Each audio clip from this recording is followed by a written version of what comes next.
Assalamualaikum warahmatullahi wabarakatuh. Pada kesempatan kali ini, admin akan membahas sebuah alur cerita baru, yang tentunya juga menarik untuk dinikmati. Oh iya, bagi teman-teman yang masih setia menunggu kelanjutan alur cerita bereinkarnasi ke tubuh sang anak, mohon bersabar dulu. Dikarenakan, admin juga sedang menunggu update chapter barunya, nanti kalau sudah update insya Allah admin bahas lagi. Baiklah teman-teman, langsung saja ke alur ceritanya. Dahulu, di sebuah daerah nan jauh di sana, peperangan kerap kali terjadi. Ada yang bertarung untuk kebajikan, ada pula yang bertarung untuk kejahatan. Untuk menjaga dan melindungi perdamaian, sekelompok tetua dan master 5 generasi, membentuk sebuah aliansi. Dari aliansi tersebut kemudian lahirlah sebuah organisasi bernama Pasukan Aliansi Murim. Koak Yun, seorang cenayang, menjadi pemimpin pertama aliansi Murim dan bertarung melawan Makyo. Sementara itu, orang-orang tidak tahu bahwa ada organisasi gelap dari Murim yang bernama Pasukan Black Flower. Jika pasukan aliansi Murim adalah cahaya, maka pasukan Black Flower adalah kebalikannya. Mereka memiliki 3 tugas utama, yaitu membunuh, menyuap, dan mengumpulkan informasi.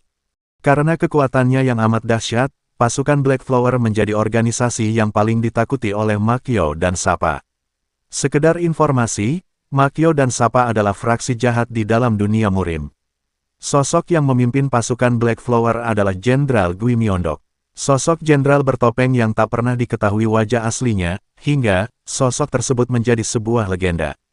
Berpindah ke suatu tempat, berdiri seorang pria tua, orang itu adalah Koak Yun, sang pemimpin pertama aliansi Murim. Beberapa saat setelah itu, tiba-tiba muncul sesosok manusia bertopeng di belakang Koak Yun.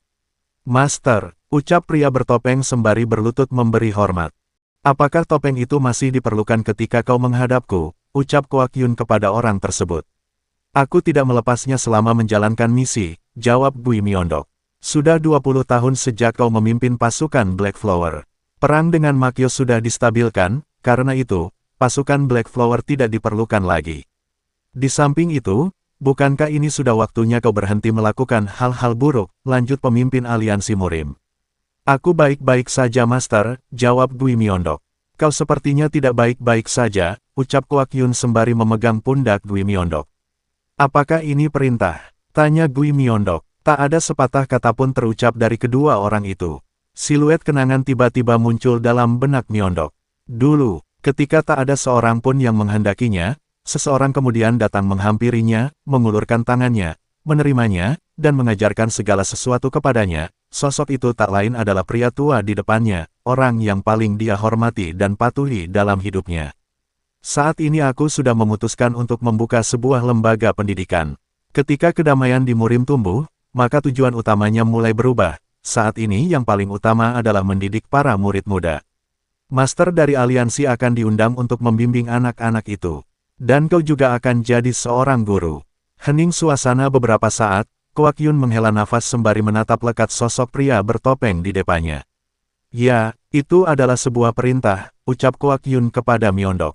"Baiklah, karena itu adalah sebuah perintah. Maka aku akan mematuhinya," ucap Myeondok, sembari melepas topeng yang melekat di wajahnya. Beberapa waktu pun berlalu, berita tentang dibukanya sebuah lembaga pendidikan telah tersebar ke segala penjuru Murim. Setiap keluarga dan klan semuanya bergerak dengan cepat. Kemudian kita dibawa ke sebuah klan bernama Klan Namgung, terlihat seorang remaja tengah beristirahat dari latihannya. Remaja itu bernama Namgung Mae. Ketika hendak terlelap kesadarannya, dia dikagetkan oleh teriakan seorang pelayan wanita. "Tuan muda, apa Anda berlatih di sini lagi?" tanya pelayan itu sembari membungkukkan badannya. "Nenek, aku harus bekerja keras, aku tidak jenius seperti kakak-kakakku. Jadi, tak ada jalan lain bagiku, selain harus bekerja lebih keras." Klan Namgung merupakan salah satu dari 5 klan paling bergengsi. Mereka menjadi klan yang kuat dalam perang melawan Makyo. Pemimpin klan Namgung saat ini bernama Namgung Jo. Semua anaknya disebut sebagai jenius, dan digadang-gadang akan menjadi bintang dalam dunia bela diri Murim. Namun, ada satu anak yang luput dari perhatian. Anak itu bernama Namgung Mae, anak termuda dari 5 bersaudara. "Nenek, bukankah kau kesini untuk mengatakan sesuatu?" ucap Mae mengingatkan sang pelayan. "Oh benar Tuan Muda, aku hampir lupa. Kepala klan memerintahkan kepada seluruh putranya untuk berkumpul di ruangannya. Ayah memerintahkan untuk berkumpul, ucap Mae bertanya-tanya. Berpindah ke ruangan kepala klan. Anak-anakku, aku mendapat kabar, sebuah lembaga pendidikan akan dibuka. Aku akan mengirim salah satu dari kalian, ucap kepala klan kepada anak-anaknya. Riuh suasana seketika.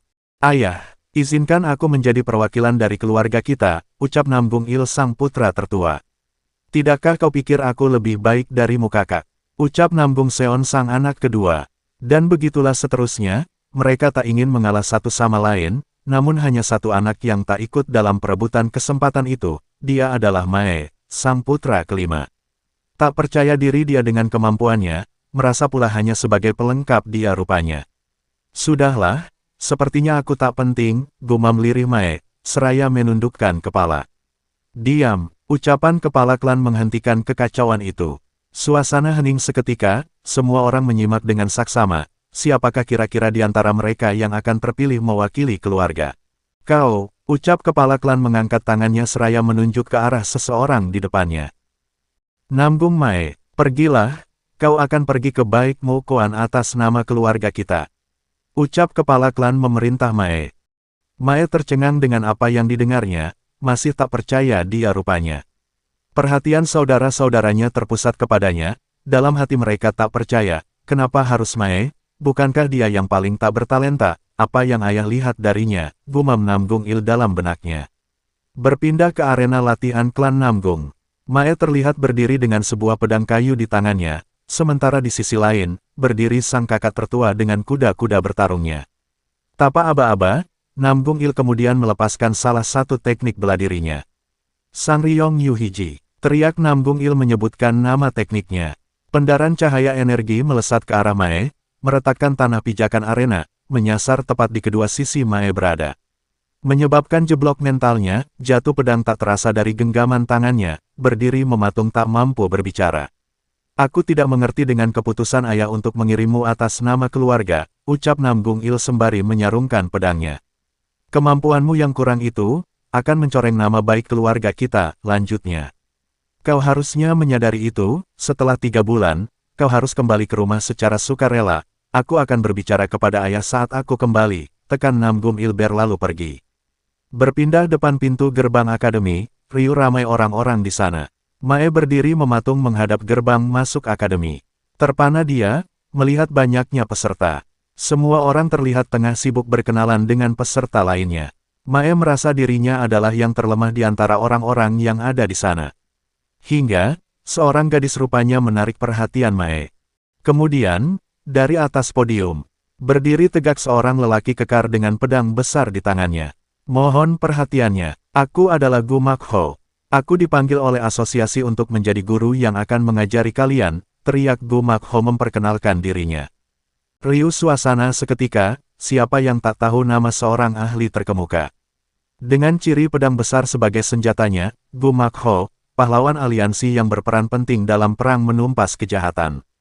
Ini adalah markas besar dari aliansi Murim, kalian akan memasuki Akademi Baik Mo Koan, sebuah akademi di bawah aliansi Murim, untuk belajar dan melatih seni bela diri.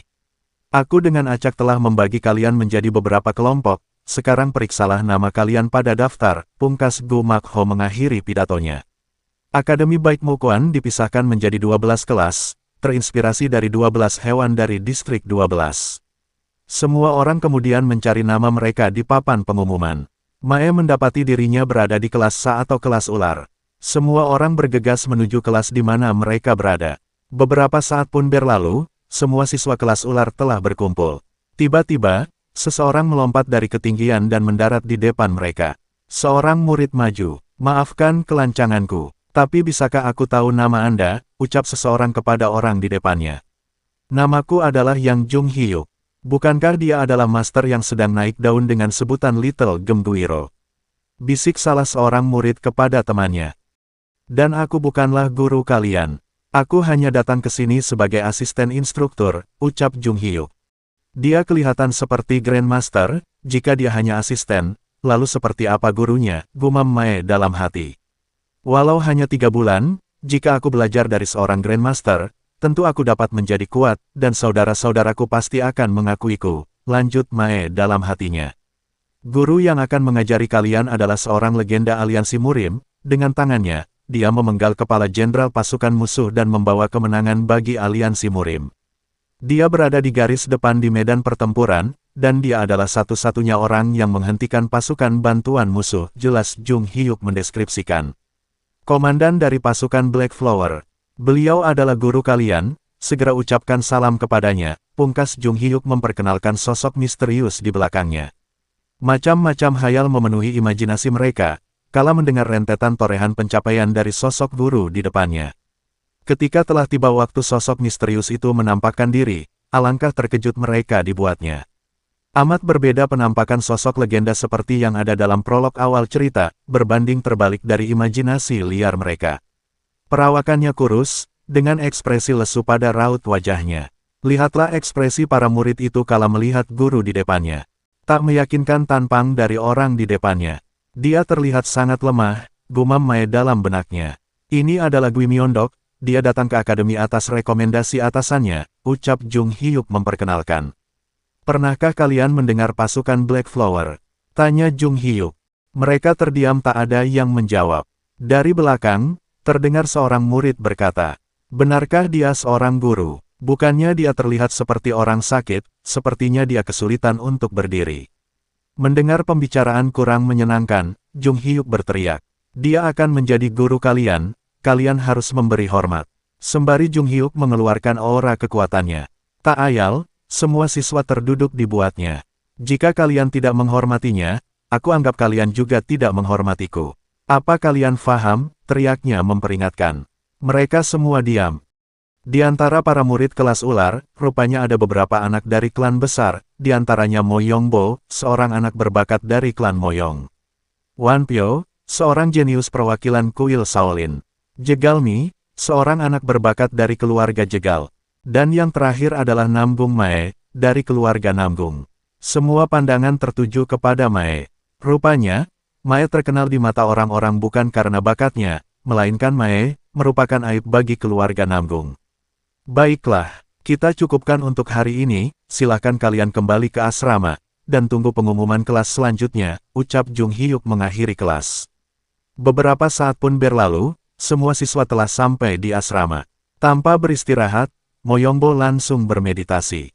Mae memperhatikan Mo Yongbo dengan seksama, sang kakak Namgung Il mengakui dirinya, dalam benaknya, Mae teringat dengan waktu yang diberikan kepada dirinya.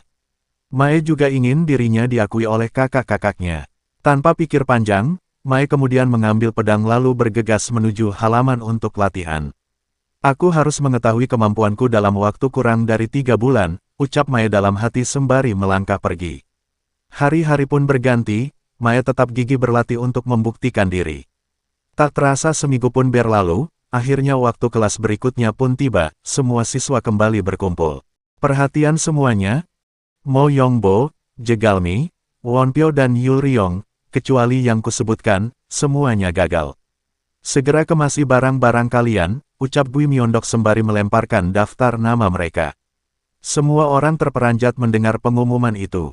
Mae terdiam tak percaya dengan yang didengarnya. Gagal, aku harus pulang. Bahkan baru 1 minggu berlalu. Bagaimana jika kakakku tahu tentang ini? Gumam Mae tak mampu menerima kenyataan. Sontak berbagai komplain disampaikan oleh murid-murid yang gagal.